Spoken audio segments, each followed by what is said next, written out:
Hey, welcome to Strider Tree Gear. I've got a little video about a crane job we did recently. A couple of tips when you're rigging really big pieces that have a nice lean to them. Oak trees around here like the black oaks. This is the kind of thing we do all the time. And this has a great example of some of the things that you just gotta do. So check it out, hopefully you'll enjoy it.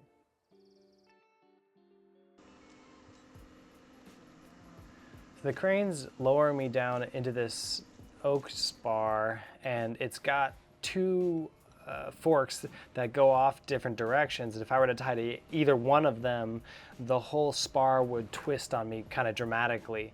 So the challenge here is to balance out these two attachment points such that the center of gravity is well below where the point of support is, and that prevents the whole branch from inverting, but also so that these two attachment points have roughly the same tension on them when they are tensioned.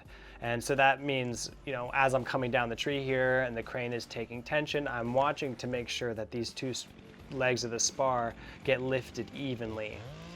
Now, because this whole branch leans towards the house pretty dramatically, I'm also putting a shelf cut. So right here, I'm cutting down the trunk, almost parallel the grain of the wood, to create a little shelf that's gonna keep the branch from swinging until we're ready.